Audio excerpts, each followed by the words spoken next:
বন্ধুরা, আশা করি তোমরা সকলে ভালো আছো। তো আমার চ্যানেলে তোমাদের সবাইকে স্বাগতম। তো স্বাভাবিকভাবে আমাদের থার্ড সেমিস্টার পরীক্ষা কিছুদিনের মধ্যে আসতে চলেছে। তো এই পরীক্ষা নিয়ে আমরা কিন্তু সকলেই চিন্তার মধ্যে রয়েছি, কারণ এত পরিমাণে শর্ট টাইপের প্রশ্ন রয়েছে, সেটা কিন্তু ভাবতেও অবাক লাগে। তোমরা জানো যে তোমাদের জন্য আমি স্পেশাল কিছু কিছু ক্লাস করেছি, যে ক্লাসগুলোর মধ্যে আমি বেশিরভাগ বিষয়গুলোকে বুঝিয়ে দেওয়ার চেষ্টা করছি। অনেকেই ক্লাসগুলো করেছো, যারা ক্লাসগুলো করনি তারা ডিসক্রিপশন বক্সের লিঙ্ক দেখে বা চ্যানেল প্লেলিস্টে গিয়ে সেখানে জিওগ্রাফি লাইভ ক্লাস ফোল্ডার দেখে সেখান থেকে বিভিন্ন ক্লাসগুলো করে নিতে পারো।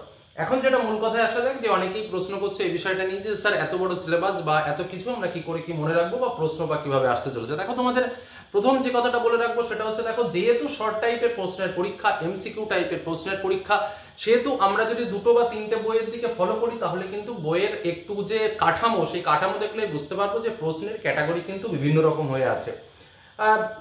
আমি যদি বইয়ের নাম উল্লেখ নাও করি এই মুহূর্তে, আমি অনেক বইয়েরই নাম উল্লেখ করতে পারি, কিন্তু এই মুহূর্তে আমি কোনো বইয়ের নাম উল্লেখ করতে পারছি না। সাপোজ 1 নম্বর বই, 2 নম্বর বই, 3 নম্বর বই, কারো কাছে যদি দুটো বইও থাকে, তখন দেখতে পাবে যে কোনো একটা বইয়ে অজস্র অজস্র প্রশ্ন রয়েছে, আবার কোনো একটা বইয়ে তার থেকে হয়তো একটু কম প্রশ্ন। কিন্তু দেখবে বইগুলোর মধ্যে একটা ডিফারেন্স কিন্তু লক্ষ্য করবে, যে এ বইয়ে যে প্রশ্নগুলো আছে হয়তো ওই বইয়ে তার থেকে একটু অন্য টাইপসের প্রশ্ন, আবার অন্য বইয়ে অন্য টাইপসের প্রশ্ন। এই প্রশ্নের কিন্তু শেষ নেই, এটাই কিন্তু মূল কথা। এবার বেসিক্যালি আমাদের কি পড়তে হবে, এইটাই হচ্ছে আমাদের মূল প্রশ্ন। দেখো, বেসিক্যালি একটা ব্যাপার যেটা আমাদের সকলেরই লক্ষ্য রাখা দরকার, যে এতটা পড়ে পরীক্ষার হলে গিয়ে সমস্ত প্রশ্নের অ্যান্সার করা আর চাকরি হাতে পাওয়া মনে হয় সমান কথা। কারণ সিলেবাসের দিকে নজর রেখে, এটা বাস্তব সত্য কথা, অ্যাজ এ জিওগ্রাফি টিচার আমরাও বুঝতে পারছি যে কি পরিমাণে ছাত্রদের উপর লোড পড়ছে।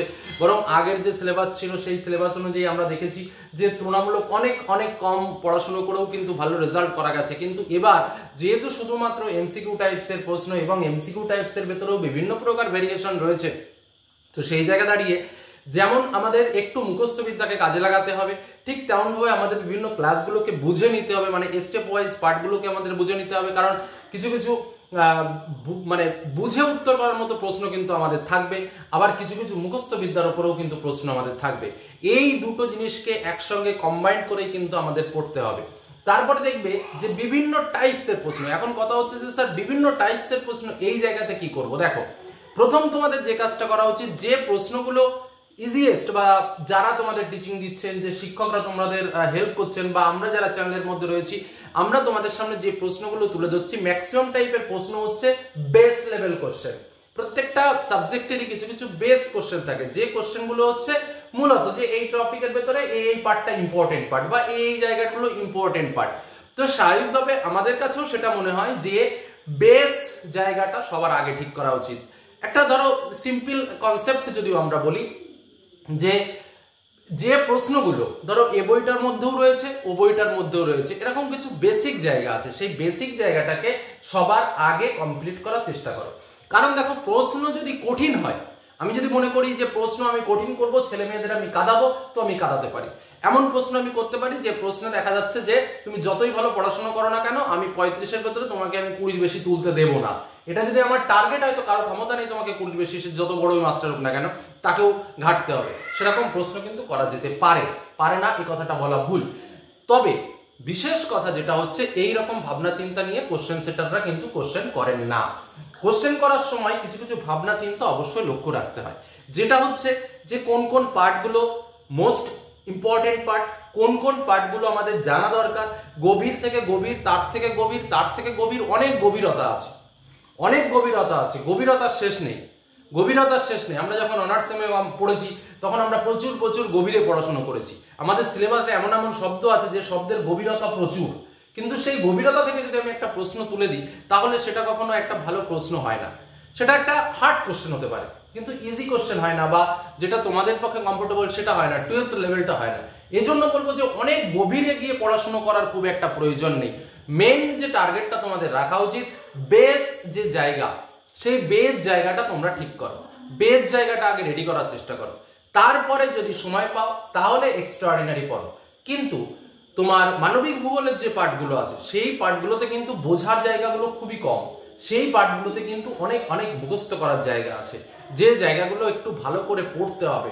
হাইলাইট পেন ব্যবহার করো, সেই পেনগুলো দিয়ে মোস্ট ইম্পর্টেন্ট কোশ্চেনগুলোকে ইনক্লুড করো। যে প্রশ্নগুলো প্রিভিয়াস ইয়ারে রিপিটেশন হয়ে এসছে বিভিন্ন ক্লাসে, সেই 11-এ পড়ুক বা 12-এ পড়ুক তোমাদের নিউ সিলেবাসে, সেই কোশ্চেনগুলোকে একটু বেশি করে টাচ করে যাও, দেখবে এই ধরনের প্রশ্নগুলো বেশি আসবে। আর আমরা যে ক্লাসগুলো নিচ্ছি বা মডেল কোশ্চেন সেটগুলো তোমাদের সামনে শেয়ার করছি, সেইগুলো একটু ভালো করে ফলো করো। আশা রাখছি যে এর মধ্যেই তোমরা পরীক্ষাতে কমন পাবে, এবং যে ক্লাসগুলো করছি সেই ক্লাসগুলো তোমরা মন দিয়ে করার চেষ্টা করো। দেখবে ক্লাসের বাইরে ক্লাসে যে বেস পার্টগুলো আমি তোমাদের বোঝানোর চেষ্টা করছি, কারণ এক একটা ক্লাসে আমি এক একটা পার্ট শেষ করার চেষ্টা করছি। পুঞ্জিত খয় নিয়ে একটা পার্ট শেষ করেছি, মানে প্রত্যেকটা পার্টকে আলাদা আলাদা করে নিয়ে একটা শেষ করছি, কিন্তু সেখানে দেখো আলোচনার একটা বিরাট বড় পরিসর কিন্তু আছে। আমি কিন্তু সেই বিরাট বড় পরিসরে আলোচনা করছি না, আমি কিন্তু বেস আলোচনাটা করার চেষ্টা করছি, কারণ প্রশ্নগুলো সেই বিরাট বড় পরিসর নিয়ে কিন্তু আসবে না।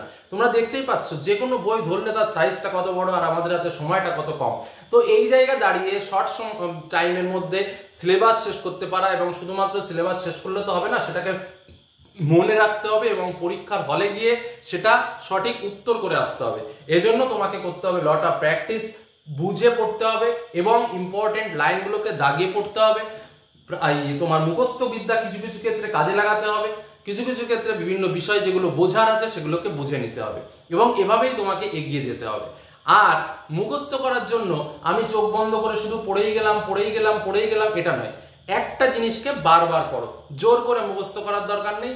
তুমি একটা কোশ্চেন সেট বা একটা চ্যাপ্টারে একটা নোটস করলে সেখানে 100টা প্রশ্ন তৈরি হলো, সেই 100টা প্রশ্নকে তুমি যদি একবারে মুখস্থ করতে চাও, আজকে মুখস্থ করবে, দেখবে 1 মাস পরে সেটাকে ভুলে গেছো। কিন্তু সেটাকে মুখস্থ করার দরকার নেই, তুমি সেটাকে রিপিটেশন দাও। আজকে একবার পড়লে রেখে দাও, 2 দিন পরে আরেকবার পড়লে রেখে দাও, 3 দিন পরে আরেকবার পড়লে রেখে দাও, এরকম ভাবে জাস্ট রিপিটেশন। ঠিক আছে, একদম জাস্ট রিপিটেশন করো 2-4 বার, দেখবে অটোমেটিক কিন্তু প্রশ্নগুলো মনে থাকবে। আর পড়ার সময় অবশ্যই লিখে একটা প্রশ্ন পড়লে একটু লিখলে, বানানটা লিখলে, ওই আই অ্যাডজাস্টমেন্ট বলা হয় এগুলোকে, যে উত্তরটার সঙ্গে আমার চোখের একটা অ্যাডজাস্টমেন্ট তৈরি হয়। যেহেতু আমাদের এমসিকিউ টাইপের কোশ্চেন, সেহেতু এই আই অ্যাডজাস্টমেন্ট গুলো কিন্তু ভীষণ কাজের। যে পরীক্ষাতে অপশন দেখার সঙ্গে সঙ্গে কিন্তু আমার এই আই অ্যাডজাস্টমেন্ট গুলো কাজে লাগে এবং আমরা সঠিক উত্তরটা কিন্তু দেখাতে পারি। এই যে কিছু কিছু থিওরি আমি তোমাদের বললাম, কিছু কিছু মেথড আমি তোমাদের বললাম, সেটা ফলো করার চেষ্টা করো। আরেকটা কথা তোমাদের অবশ্যই বলে রাখার দরকার, একাধিক বই, একটা বইয়ের ওপর কখনো ডিপেন্ড হয়ে থেকো না। ন্যূনতম 2টো বইকে কিন্তু ফলো করার চেষ্টা করো, ন্যূনতম 2টো বই অবশ্যই ভালো করে ফলো করো এবং দাগিয়ে ফলো করো। তবে সব প্রশ্ন পড়বো, সব প্রশ্ন মনে রেখে দেবো, এইটা করতে গেলে কিন্তু তোমরা ভয়ানক বিপদে পড়বে। কারণ এতটাই প্রশ্ন রয়েছে, এত প্রশ্ন রয়েছে, এত পার্ট রয়েছে জিওগ্রাফির, বিশেষ করে 3rd সেমিস্টারে, এবং এত প্রশ্ন রয়েছে যেখানে কিন্তু শর্ট সত্যিকারের মনে রাখাটা বিরাট বড় চ্যালেঞ্জের ব্যাপার। এবং সমস্ত প্রকার শর্ট, কারণ শর্টের অভাব নেই, হাজার শর্ট রয়েছে কিন্তু এইটুকু সিলেবাসের মধ্যে। বোঝা গেল কি বললাম? আর তার সঙ্গে সময় আমাদের অল্প, সেদিকেও লক্ষ্য রাখতে হবে। এই জন্য বেস পার্টটার উপর বেশি করে জোর দাও, আর যে সিস্টেমে পড়ার কথা বললাম সেই সিস্টেমে পড়ো, দেখবে অনেক কাজে লাগবে। পরবর্তী ক্লাসগুলোর জন্য চ্যানেলের সঙ্গে থাকো, সমস্ত কিছুই তোমরা পেতে থাকবে। আর কোনো কিছুর প্রয়োজন হলে অবশ্যই কমেন্ট সেকশনে এসে কমেন্ট করো, চেষ্টা করবো তোমাদের প্রশ্নের উত্তর দেওয়ার। তো আজকের মধ্যে এখানেই শেষ করলাম। চেষ্টা করো যেভাবে বললাম, আশা করি ভালো কিছু হবে। ধন্যবাদ।